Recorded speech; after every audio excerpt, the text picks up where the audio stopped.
Aos 84 anos, o grande Ridley Scott nos entrega um Napoleão minúsculo, desse tamaninho e, além de tudo, desinteressado e desinteressante. Mas será que é tudo pra jogar fora? Bora conversar sobre isso. Fala aí, pessoal do Filodoxia, tudo tranquilo, tudo beleza? Eu sou o Thiago de Barney, você está no Filodoxia para uma resenha e um bate-papo com spoiler de um filme do século XVIII, Napoleão, de Ridley Scott. Simbora! Whose country are we in?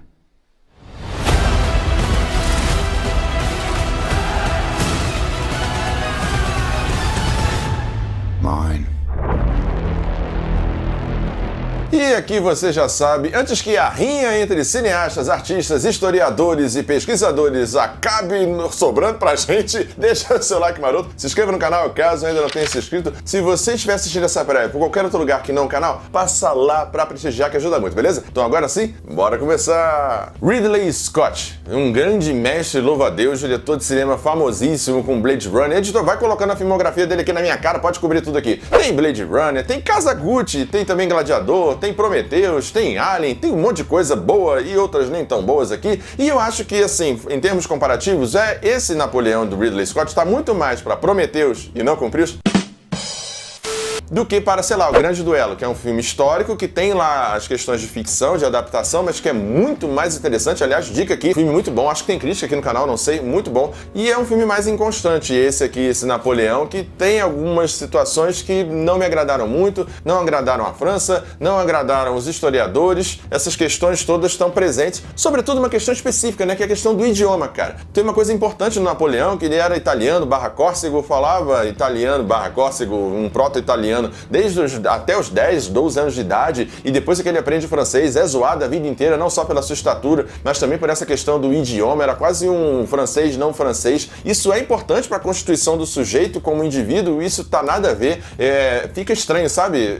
Você tem um filme que não tem um lugar de fala, ainda mais o Ridley Scott sendo inglês, e aí tem a rixa entre os ingleses e os franceses, que está bem presente aqui no filme. É um filme que é uma promessa de ser um filme bom em algum momento, com essa versão de 4 horas do diretor lá na Apple TV. É um filme capado, castrado, que talvez faça o melhor possível dentro desse contexto, mas que, na minha visão, não. É evidente as lacunas que você percebe no filme, assim, as lacunas históricas, as elipses narrativas e tudo mais. E assim, falando em arcos e elipses narrativas, a gente já pode sair um pouco do filme e chamar um Momento Filosófico.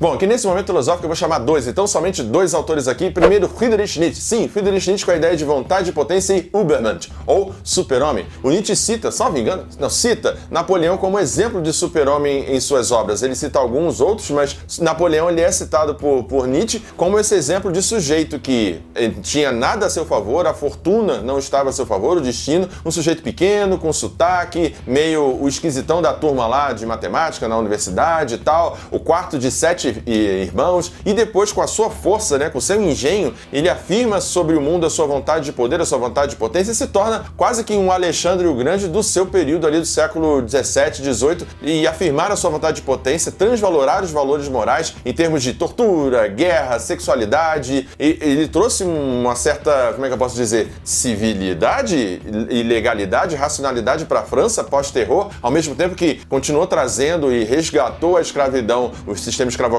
nas colônias britânicas. É um sujeito, né, dualista, mas que tem uma importância histórica muito grande. Então, para Nietzsche, eu acho interessante citar essa curiosidade, que o Napoleão seria um exemplo desse Übermensch, desse super-homem, que dobra o mundo à sua vontade. Em termos de vontade e potência, ele afirma a si, né, apesar de todos os pesares, de todas as circunstâncias. E, em segundo lugar, trago aqui Nicolau Maquiavel, com a ideia, obviamente, do príncipe de Nicolau Maquiavel, e sobretudo das metáforas de animais e imagens, né? Então, assim, o Maquiavel, ele trata a ideia da raposa e do leão. O leão como um exemplo de força e a raposa como um exemplo de questão sorrateira, né? Aquele que é capaz de entender os meandros do poder, da política e tudo mais. Então Napoleão operaria como esse príncipe quase que perfeito de Maquiavel por conta do seu engenho militar, do seu engenho de leão e também a sua estratégia de raposa, operando para manter e ampliar o poder do império ali francês. Algo que o príncipe de Maquiavel tem que fazer, sobretudo, né? O poder deve ser mantido ou ampliado a todo e qualquer custo, e a ética cabe ao cidadão, não ao sujeito, não ao governante. Mas bora lá voltar pra resenha. Bom, então assim, como eu falei agora no momento filosófico, para além do filme, dá pra gente fazer essa junção, né, com Nietzsche e Nicolau Maquiavel dentro do contexto ali da França. Aliás, falando em contexto,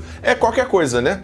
Parece que ali o relacionamento entre Napoleão e Josefina é uma metáfora, né, pra questão da França e o seu entorno. Não sei muito bem. Acho também que o filme é uma metáfora do próprio Ridley Scott, que se vê como um sujeito de grande legado, com grandes filmes, e de fato o é, mas que também cometeu equívocos, erros e perdeu algumas batalhas, mas que no fim parece ter uma visão mais nihilista, pessimista sobre o seu futuro, que será relegado ao esquecimento, né, assim, ao certo ostracismo, e será esquecido tal qual Napoleão morre lá no final do filme, na ilha de Elba, não lembro se é em Elba, enfim, ele foi exilado 2 vezes, mas enfim, ele morre lá, e eu acho que o Ridley Scott tem um pouco tenta fazer, ou se vê um pouco nesse espelhamento com o Napoleão aqui. Napoleão esse que, assim, falando de Joaquin Phoenix e Vanessa Kirby, eles têm boas atuações. Vanessa Kirby sai daquela coisa da femme fatale lá em Missão Impossível, aquela coisa ingrata, vazia, oca. Aqui a Josephine tem mais substância, é mais interessante, mas mesmo assim tem muito mais mérito da própria atriz do que do roteiro, que parece ter mais riqueza nas lacunas que ficaram faltando. Isso inclui também Joaquin Phoenix, que faz um Napoleão tão desinteressado, tão blasé, tão descolado da realidade, que a gente não se apega a ele, que a gente não torce por ele, que a gente não se afeiçoa. Tem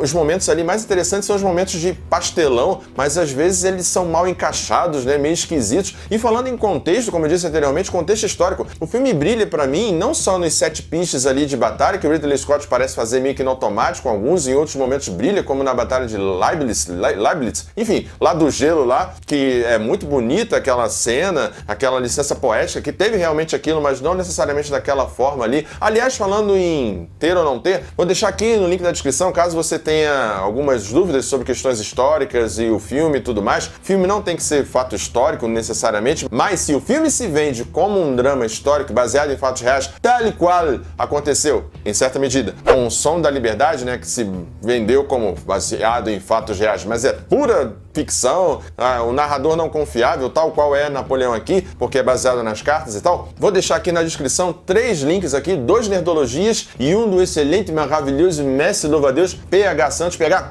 beijo, seu lindo. Compra o livro dele, hein? O PH Santos também fez um clássico dos seus vídeos de fato ou ficção, fato ou fake. Tem de Napoleão, dá uma olhada lá pra você ver as incongruências, os não bem assim que estão lá no filme e tal. Mas voltando pro filme, tem uma outra questão também que é uma referência, né, às obras, né, que várias retratações de Napoleão, aquela coisa personalista e tal, mas o filme é extremamente enfadonho em termos visuais. É tudo cinza, é tudo lavado, é tudo sem cor. Editor, se achar, coloca aí. Tem imagens dos bastidores e imagens de como o filme ficou. Que coisa chata, coisa sem graça. Quem foi que inventou que realidade não é colorida, que realidade não tem cor? Coisa sem graça. Ou é tudo meio aquele filtro México, sabe? Quando vai, por exemplo, lá pro Egito e tal. Ou é tudo muito lavado, sem cor, sem vida, burocrático, desinteressante de ver, ou muito escuro. Eu senti na minha sessão, não sei você, um filme muito escuro. Então, assim, é um filme que, como drama histórico, não funciona muito bem. As atuações são boas e seguram, assim, em certa medida, o filme. Tem coisas inventadas, como, por exemplo, o balaço lá que o cavalo toma logo no início do filme. A parte dele não falar francês de modo nativo, tem um sotaque meio italiano, meio córcego, ser zoado por isso, não só pela sua estatura, e também dele ser um matemático, de formação matemática, dizer em cartas, inclusive, que é o seu maior amor, para onde ele gostaria de voltar, não só para Josephine, mas era para matemático. Isso é importante para a gente entender como esse sujeito sofria, entre aspas, bullying, era rejeitado como um francês não francês, servia a um propósito, e também, de alguma maneira, como que ele pensava as estratégias de guerra. O filme não deixa a gente entrar na mente do Napoleão e entender como ele pensava. Na batalha inicial de Toulon, ele vai lá olhando e tal, e você não entende o raciocínio dele, o que ele tá querendo fazer, e o filme coloca ele na frente de batalha, coisa muito pouco provável que acontecia, sobretudo no pós, né, o período, como ele foge também do seu primeiro exílio, é uma coisa muito simples, depois de 300 dias e tal. Enfim, o filme tem várias coisas apressadas, várias acelerações, facilitações. É um filme que parece desinteressado, desinteressante, que define definitivamente não entra pra história, a ver se o filme lá de 4 horas vai ser melhor e vai melhorar essa experiência. Bom, então por isso tudo, a minha nota para Napoleão de Ridley Scott é nota 5. É um filme medíocre, mediano, até porque é um filme castrado, é um filme capado, a ver se a versão do diretor vai melhorar alguma coisa. Se você for assistir, deixa nos comentários, porque sinceramente tenho a mínima vontade. Bom, é isso, pessoal. Espero que vocês tenham gostado desse vídeo. Não esquece de deixar seu like, se inscrever no canal, caso ainda não tenha se inscrito, e até a próxima, pessoal. Tchau, tchau. Valeu! Ajude o Filodoxia a continuar crescendo. Essa é a nossa chave Pix. Considere o clube de membros e muito obrigado por apoiar o canal. Sem você, ele não seria possível. Muito obrigado sempre.